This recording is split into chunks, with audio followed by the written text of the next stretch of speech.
우리의 이야기를 들려주는 별별 이야기입니다. 오늘 살펴볼 작품은 신분이 다른 남녀의 비극적인 사랑을 다룬 이옥의 심생전입니다. 주인공인 심생의 사연을 들어볼까요? 심생은 서울의 양반이다. 그는 약관의 용모가 매우 준수하고 풍정이 넘치는 청년이었다. 어느 날 그가 운종가에서 임금의 거둥을 구경하고 돌아오던 길에 어떤 건장한 계집종이 자줏빛 명주 보자기로 한 여자를 덮어 씌워 업고 가는 것을 보았다. 그 뒤를 한 계집애가 붉은 비단신을 들고 따라가고 있었다. 심생은 겉으로 그 몸뚱이를 겨냥해보고 어린애가 아닐 줄 짐작한 것이다. 그는 바짝 따라붙었다. 그 뒷꽁무니를 밟다가 더러 소매로 스치고 지나가 보기도 하면서 계속 눈을 보자기에서 떼놓지 않았다. 소광통교에 이르렀을 때 갑자기 돌개바람이 앞에서 일어나 자주 보자기가 반쯤 거치었다. 보니 과연 한 처녀라. 봉숭아빛 뺨에 버드림 눈썹, 초록 저고리에 가웅치마, 연지와 분으로 가장 곱게 화장을 하였다. 얼핏 보아서도 절대 가인임을 알 수 있었다. 처녀 역시 보자기 안에서 어렴풋이 미소년이 쪽빛 옷에 초립을 쓰고 왼편이나 오른편에 붙어서 따라오는 것을 보았던 것이다. 마침 추파를 들어 보자기 사이로 주시하던 참이었다.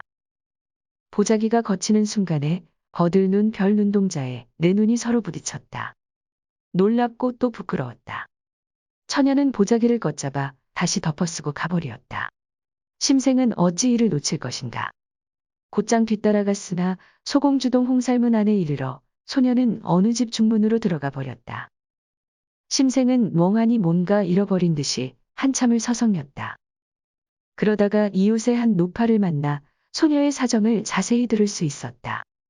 노파의 말에 의하면 그 집은 호조에서 회계 일을 맡아보다 퇴직한 중인의 집으로 딸 하나가 있는데 나이가 17살에 아직 시집가지 않았다는 것이었다. 소녀가 거처하는 방을 묻자 노파가 손가락으로 가리키며 말했다. 이쪽 골목길로 쭉 들어가면 회칠한 담장이 나오고 담장 안을 보면 겹방이 하나 있을 거요.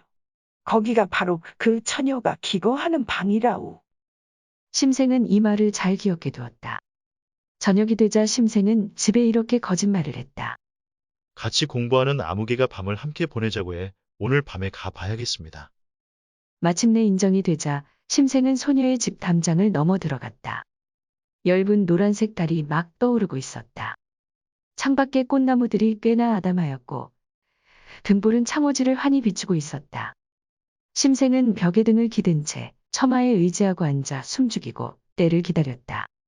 방 안에는 여종 두 사람이 있었고 소녀는 소리를 낮추어 꾀꼬리가 지저귀듯이 한글 소설을 읽고 있었다.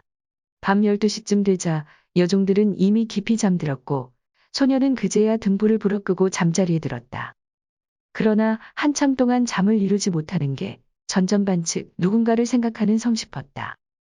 심생은 감히 잠자지도 못하고 또 감히 소리를 내지도 못하며 그대로 앉아 있다가 하루 종일 울리자 다시 담장을 기어 넘어 밖으로 나왔다.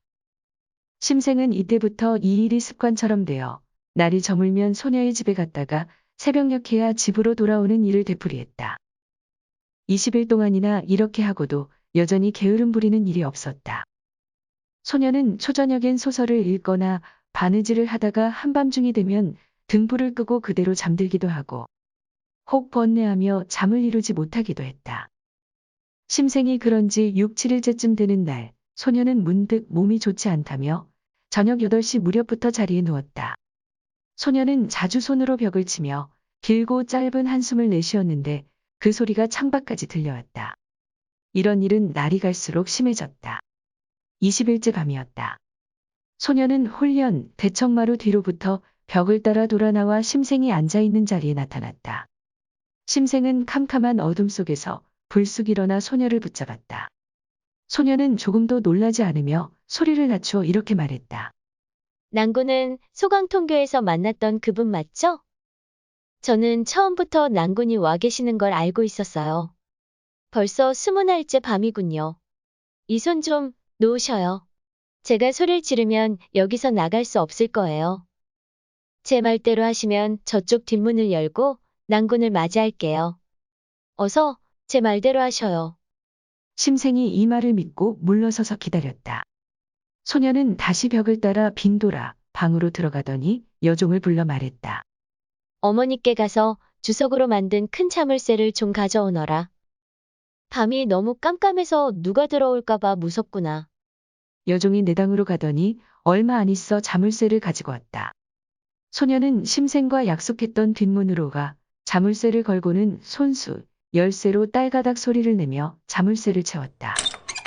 그러고는 즉시 방으로 돌아가 등불을 불어 껐다. 아무 기척도 내지 않고 깊이 잠든 채였지만 실은 잠자지 않고 있었다.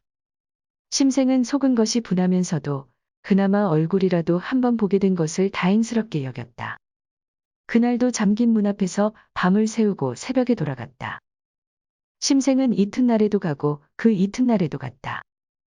그러나 감히 잠긴 문을 열어달라고는 하지 못했다. 비 오는 날이면 비옷을 입고 갔으며 옷자락 쳤는 것쯤 마다하지 않았다. 이렇게 또 열흘이 지났다. 한밤중이었다. 온 집안이 모두 달게 잠들었고 소녀 또한 등불을 끈 지 오래였다. 그런데 소녀가 갑자기 벌떡 일어나더니 여종에게 불을 켜라 이르고 이렇게 말했다. 너희들 오늘 밤은 내 당에 가서 자거라. 두 여종이 문을 나서자 소녀는 벽 위에서 열쇠를 가져다 자물쇠를 풀더니 뒷문을 활짝 열고 심생을 불렀다. 낭군, 방으로 들어오셔요. 심생은 생각해 볼 겨를도 없이 어느새 몸이 먼저 방에 들어와 있었다. 소녀가 다시 문을 잠그고 심생에게 말했다. 잠시만 앉아 계셔요. 마침내 내당으로 가더니 부모님을 모시고 왔다. 소녀의 부모는 심생을 보고 깜짝 놀랐다. 소녀가 말했다. 놀라지 마시고 제 말을 들어보셔요. 제 나이 17, 그동안 문 밖에 나가 본 적이 없었지요. 그러다가 지난달 처음으로 집을 나서 임금님의 행차를 구경하고 돌아오던 길이었어요. 소강통교에 이르렀을 때 불어온 바람에 보자기가 거쳐 올라가 마침 초립을 쓴 낭군 한 분과 얼굴을 마주치게 되었지요. 그날 밤부터 그분이 매일 밤 오셔서 뒷문 아래 숨어 기다리신 게 오늘로 이미 30일이 되었네요. 비가 와도 오고 추워도 오고 문을 잠가 거절해도 또한 오셨어요. 제가 이리저리 요량해 본 지 이미 오래되었답니다. 만일 소문이 밖에 퍼져 이웃에서 알게 되었다 쳐보세요. 저녁에 들어와 새벽에 나가니 누군들 낭군이 그저 창밖에 벽에 기대 있기만 했다고 여기겠어요? 실제로는 아무 일이 없었건만 저는 추악한 이름을 뒤집어 써서 개에게 물린 꽁 신세가 되고 마는 거지요. 저분은 사대부 가문의 낭군으로 한창 나이에 혈기를 진정하지 못하고 벌과 나비가 꽃을 탐하는 것만 알아 바람과 이슬 맞는 근심을 돌아보지 않으니 얼마 못 가 병이 들지 않겠어요. 병들면 필시 일어나지 못할 테니 그리 된다면 제가 죽인 건 아니지만 결국 제가 죽인 셈이 되지요. 남들이 알지 못하더라도 언젠가는 이에 대한 안갚음을 당하고 말 거예요. 게다가 저로 말할 것 같으면 중인 집안의 처녀에 지나지 않지요. 절세에 미모를 가진 것도 아니요. 물고기가 숨고 꽃이 부끄러워할 만큼 아름다운 얼굴도 아니잖아요. 그렇건만 낭군은 못난 솔개를 보고는 송골매라 여기고 이처럼 제게 지극정성을 다하시니 이런데도 낭군을 따르지 않는다면 하늘이 저를 미워하고 복이 제게 오지 않을 게 분명해요. 제 뜻은 결정되었어요. 아버지, 어머니도 걱정 마셔요. 아, 부모님은 늙어가시는데 자식이라곤 저 하나뿐이니 사위를 맞아 그 사위가 살아계실 적엔 봉양을 다하고 돌아가신 뒤엔 제사를 모셔준다면 더 바랄 게 뭐 있겠어요. 일이 어쩌다 이렇게 되고 말았지만 이것도 하늘의 뜻입니다. 더 말해 무엇 하겠어요. 소녀의 부모는 어안이 벙벙했으나 달리 할 말이 없었고 심생 더욱 아무 말도 못했다. 그래서 같이 동침을 하게 되었다. 애타게 사모하던 끝에 그 기쁨이야 오죽하였으리요. 그날 밤 방에 들어간 이후로 저물게 나갔다가 새벽에 돌아오지 않는 날이 없었다. 소녀의 집은 본래 부유했다. 그로부터 심생을 위하여 산뜻한 의복을 정성껏 마련해 주었으나 그는 집에서 이상하게 여길까 보아서 감히 입지 못하였다. 그러나 심생은 아무리 조심을 하여도 집에서는 그가 바깥에서 자고 오래 돌아오지 않는데 의심하지 않을 수 없었다. 그리하여 절에 가서 글을 읽으라는 명이 내리었다. 심생은 마음에 몹시 불만이었으나 집의 압력을 받고 또 친구들에게 이끌려 책을 싸들고 북한산성으로 올라갔다. 선방에 머문 지 근 한 달 가까이 되었다. 심생에게 소녀의 업문 편지를 전해주는 사람이 있었다. 편지를 펴보니 유서로 영영 이별하는 내용이 아닌가. 소녀는 이미 죽은 것이다. 그 편지의 내용은 대강 이러했다. 봄추위가 아직도 쌀쌀하온데 절간의 글 공부에 옥체 평안하시옵니까? 항상 사모하옵는 바 어느 날이라 잊으리까? 소녀는 도련님께 없어 떠나신 이후로 우연히 한 평을 얻어 점점 골수에 사무쳐 백약이 무효하온지라 이제 필경 죽음밖에 없는 줄 알았사옵니다. 소녀처럼 방명한 몸이 살아본들 무엇하로리까마는 우선 세 가지 큰 한을 가슴에 안고 있으니 죽음에 당해서도 눈을 감지 못하옵니다.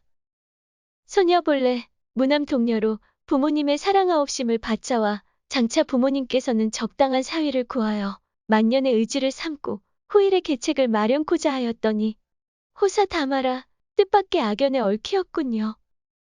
열아가 외람되게 높은 소나무에 붙었으나 주진지게가 이제 단망이옵니다. 이는 소녀가 아무나게 없이 씨름하다가 마침내 병으로 죽음에 이른 까닭이 없고 이제 고당학발은 영원히 의뢰할 곳이 없게 되었사오니 이것이 첫째 한이옵니다. 여자가 출가하면 비록 종년이라도 문에 기대어 손님을 맞는 기생의 몸이 아닌 다음에야 남편이 있고 또 시부모가 있겠지요. 세상에 시부모가 모르는 며느리가 있사오리까. 소녀 같은 몸은 남의 속임을 받아 몇 달이 지나도록 일찍이 도련님 댁에 늙은 여자 하인 하나도 보지 못하였사오니 살아서 부정한 자취를 남겼고 죽어서 돌아갈 곳 없는 귀신이 될 것이라. 이것이 둘째 한이옵니다. 부인이 남편을 섬김에 음식을 장만하여 공개하고 의복을 지어서 입으시도록 하는 일보다 큰일이 있을까요? 도련님과 상봉한 이후 세월이 오래지 않음도 아니요. 지어드린 의복이 적다고 할 수도 없는데 한 번도 도련님에게 한 사발 밤도 집에서 자식이 못하였고 한 벌 옷도 입혀드리지 못하였으며 도련님을 모시기를 다만 침석에서 뿐이었습니다. 이것이 셋째 한이옵니다. 그리고 상봉하온 지 얼마 아니 되어 문득 길이 이별하옵고 병으로 누워 죽음이 다가왔으나 대면화와 연결을 못하옵니다. 이러한 여자의 슬픔을 어찌 좋게 군가에게 말씀드리오리까. 생각이 여기에 이르러 창자가 이미 끊어지고 뼈가 녹으려 하옵니다. 비록 연약한 풀이 바람에 쓰러지고 시들은 꽃잎이 지늘게 된다 하온들 끝없는 이 원한은 어느 날이라 다하리오. 오오라. 창사의 미래는 이제 그만입니다. 바라옵건대 도련님은 소녀를 염두에 두시지 마옵시고 더욱 글 공부에 힘쓰시어 일찍이 청운의 뜻을 이루옵소서. 옥체를 내내 보증하옵기 천만 비옵니다. 심생은 이 편지를 받고 자기도 모르게 울음과 눈물을 쏟았다.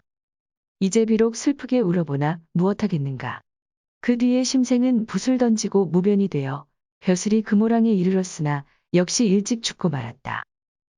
매화의사 가로되 내가 12살 때에 시골 서당에서 글을 읽는데 매일 동접들과 이야기 듣기를 좋아하였다. 어느 날 선생이 심생의 일을 자세히 이야기해 주시고 심생은 나의 소년시 동창이다. 그가 절에서 편지를 받고 통곡할 때에 나도 보았더니라. 그래서 이 이야기를 듣고 지금까지 잊지 않았구나. 하시고 이어서 내가 너희들에게 이 풍류 소년을 본받으라는 것이 아니다. 사람이 일에 당해서 진실로 꼭 이루고야 말겠다는 뜻을 세우면 규중의 처자라도 오히려 감동시킬 수 있거늘 하물며 문장이나 과거야 왜 안 되겠느냐. 하시었다. 우리들은 그 당시 듣고 매우 새로운 이야기로 느끼었다. 뒤에 정사를 읽어보니 이와 비슷한 이야기도 많았다. 이에 이를 추기하여 정사의 보유를 삼을까 한다. 지금까지 살펴본 것처럼 이 작품은 조선 후기 소설로 우연히 만난 소녀에게 반한 심생이 소녀와의 만남을 성취하기 위해 오랫동안 기다리다가 결국 소녀와 인연을 맺게 되지만 신분의 차이를 극복하지 못하고 헤어지게 되고 둘은 결국 비극적 결말을 맞는다는 내용입니다.